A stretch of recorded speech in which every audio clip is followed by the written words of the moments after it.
ఆంధ్రప్రదేశ్ రాష్ట్ర ముఖ్యమంత్రి, 40-50 ఏళ్ల ఇండస్ట్రీ, నాకన్నా అనుభవం ఉన్నోడు భారతదేశంలో ఎవడూ లేడని చెప్పినటువంటి నారా చంద్రబాబు నాయుడు గారు ప్రజల్ని ఓట్లు అడుక్కునే ప్రతిసారి 3 సెంట్లు స్థలం ఇస్తాను,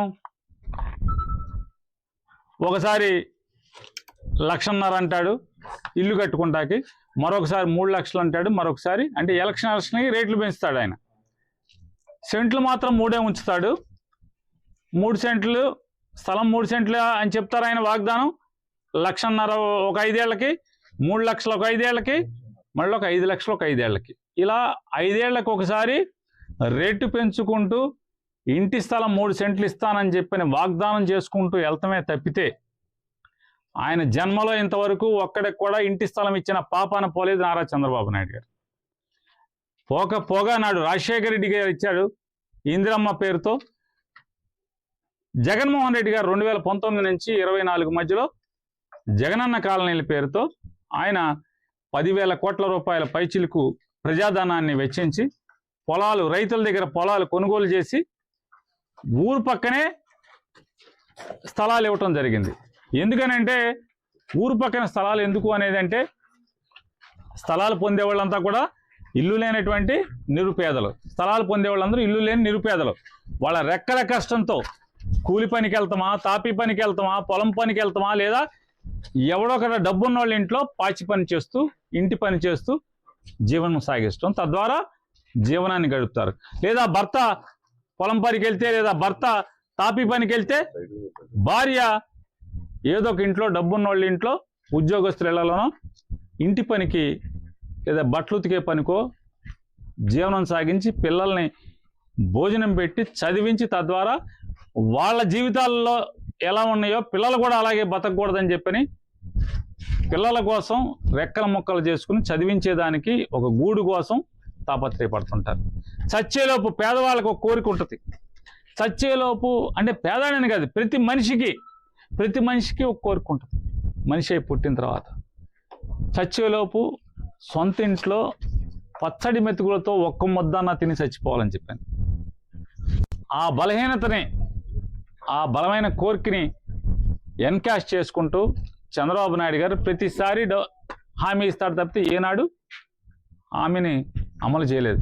కానీ జగన్మోహన్ రెడ్డి గారు ఈ రాష్ట్రంలో 31 లక్షల మందికి ఇళ్ల పట్టాలు ఇస్తే, దానిలో భాగంగా మచిలీపట్నం మున్సిపాలిటీ, మచిలీపట్నం నగరం ఒక్క దాంట్లోనే 19,302 మందికి నిరుపేదలకి ఇళ్ల స్థలాలు ఇవ్వటం జరిగింది. అంటే 2019 సంవత్సరానికి మచిలీపట్నంలో ఎవరైతే ఆధార్ కార్డు, రేషన్ కార్డు పొందున్నారో ప్రతి ఒక్కరికి కూడా, ఇల్లు లేని ప్రతి ఒక్కరికి కూడా 19,302 మందికి పొలాలు కొనుగోలు చేయించడం జరిగింది.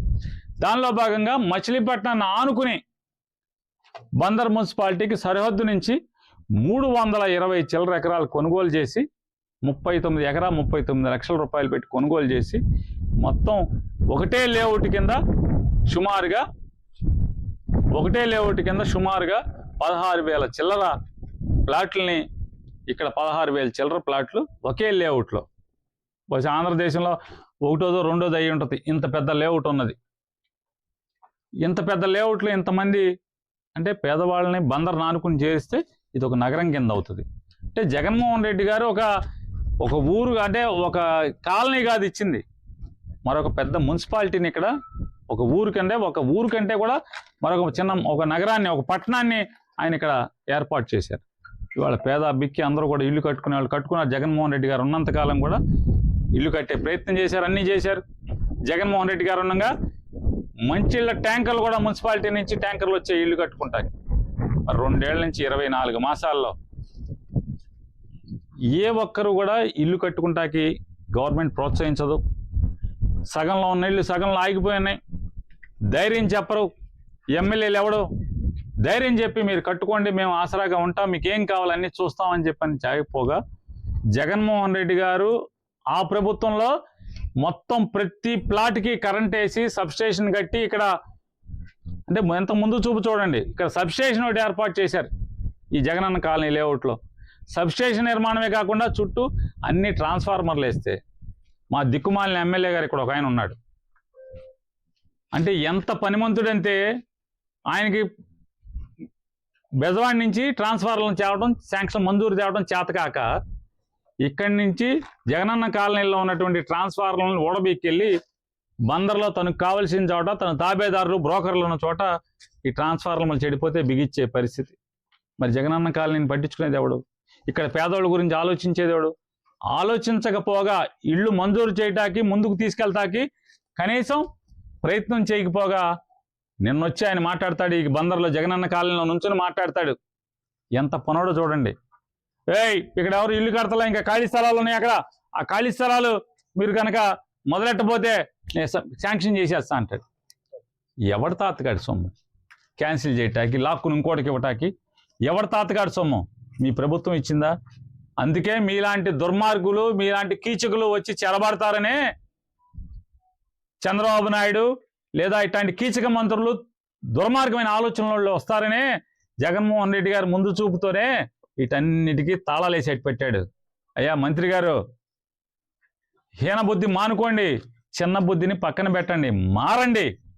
అందుకే ఎవరైతే బందర్ ఎమ్మెల్యే ఈ రాష్ట్రానికి మంత్రిగా ఉన్న ఒక అతను పేదవాళ్ళని జగనన్న కాలనీలో ఇళ్ల స్థలాలు తీసుకోవాలని బెదిరిస్తున్నాడో ఆ పేదవాళ్ళందరికీ చెప్తున్నా, మీరు లెక్క చేయబాకండి అతని మాటలని. దీంతో సమానంగా మీరు లెక్క కట్టండి. దీనికన్నా విలువ ఉందేమో ఎక్స్పోర్ట్ అది వెళ్తుంది, అతని మాటకు విలువ లేదు. దీనికన్నా మనం గుండు చేయిస్తే ఆ గుండు చేయించుకున్న దానికన్నా విలువ ఉంది. ఎవడో ఒకటి పాట పాడి విగ్గులు చేయటానికి ఫారెన్, లండన్, బొండను అక్కడికి ఇక్కడికి పంపిస్తారు. కానీ ఇతని మాటకు విలువ లేదు. ఎక్కడ దోచుకుందామా, ఎవరి దగ్గర కమిషన్ తెచ్చుకుందామా, ఎక్కడి నుంచి ఆస్తులు కొనుక్కుందామా, ఈ పని తప్పితే వేరే పని లేదు. ప్రజలకు ఏం చేద్దామని లేదు. ఇవాళ బందర్లో కాదు, రాష్ట్రంలో ఎక్కడైనా సరే నా మాట వినే జగనన్న కాలనీలో ఇళ్ల స్థలం పొందిన ప్రతి పేదవారికి కూడా ధైర్యం చెప్తున్నా, దమ్ముగా చెప్తున్నా, ఇది వాస్తవం. ఎవడో భయపడాల్సిన పని లేదు. మీకు ఇచ్చిన ప్లాట్ జగన్మోహన్ రెడ్డి గారు మిమ్మల్ని ప్లాట్లో నుంచోబెట్టి జియో ట్యాగింగ్ చేసి మీకు రిజిస్ట్రేషన్ చేసి మీకు పట్టా ఇచ్చారు. ఈ బుడబొక్కల ఎమ్మెల్యేలు కాదు, ఈ పనికిరాని మంత్రులు కాదు, నారా చంద్రబాబు నాయుడు తలుచుకున్నా కూడా ఏమీ చేయలేడు. ఎవడ ప్లాట్ని క్యాన్సిల్ చేయలేడు. ఎవడ ప్లాట్ని జగన్మోహన్ రెడ్డి ఇచ్చిన 31 లక్షల పట్టాల్లో ఏ పట్టాని క్యాన్సిల్ చేయగలిగే సత్తా ఎవరికి లేదు. ఎందుకంటే కోర్టులు ఉన్నాయి, చట్టాలు ఉన్నాయి మనకి. మీ ప్లాట్లని జగన్మోహన్ రెడ్డి రిజిస్ట్రేషన్ చేసి మీకు అప్పచెప్పాడు. ఎవరి వల్ల కాదు రిజిస్ట్రేషన్ క్యాన్సిల్ చేయటం. రిజిస్టర్ అయిన పట్టాని క్యాన్సిల్ చేసి చంద్రబాబుకి లేదు. అట్లాంటిది ఈ మంత్రులు ఎమ్మెల్యేలకు ఉందా? రాష్ట్రంలో ఉన్న వాళ్ళు ఎవరికన్నా? ధైర్యంగా బతకండి పేదోళ్ళు. జగన్మోహన్ రెడ్డి ఇచ్చిన పట్టా తీసుకున్నాడు ఎవడైనా సరే. ఇవాళ ఇళ్ళకు డబ్బులు ఇవ్వట్లేదు. అరే మూసుకుంటే 2 ఏళ్ళు అయిపోయినాయి. మాకు మళ్ళీ ఒక 2.5 ఏళ్ళు అయిపోతే జగన్ వస్తాడు. మళ్ళీ రేటు పెంచి మీకు లోన్ ఇస్తాడు. ఖచ్చితంగా మనం ఇల్లు కట్టుకుందాం. మీ సొంత ఇంట్లో మీ కళ చచ్చేలోపు ఒక్కరోజన్నా సొంత ఇంట్లో బతికి చచ్చిపోవాలనే మీ కళ జగన్మోహన్ రెడ్డి వచ్చి తీరుస్తాడు. మీ స్థలాన్ని అమ్ముకోబాకండి. ఎన్ని కష్టాలు వచ్చినా పళ్ళ బేగున దాన్ని అట్టి పెట్టుకోండి. ఖచ్చితంగా ఈ దుర్మార్గులు ఆపిన ఇళ్లని జగన్ వచ్చి మళ్ళీ మీ చేత కట్టిస్తాడు. ఈ ఇంట్లో మీతో గృహప్రవేశం చేయిస్తాడు. మీ ఇంటికి కరెంట్ కనెక్షన్ ఇప్పిస్తాడు. మీ ఇంటికి నీళ్లు ఇప్పిస్తాడు, మంచినీళ్ళు ఇప్పిస్తాడు. మెల్లగా రోడ్లు కూడా వేయిస్తాడని చెప్పనేది ధైర్యంతో మీరు జీవించమని చెప్పని మీ అందరినీ కూడా చెప్తూ మరొకసారి బందరోళ్ళకు కూడా చెప్తున్నా,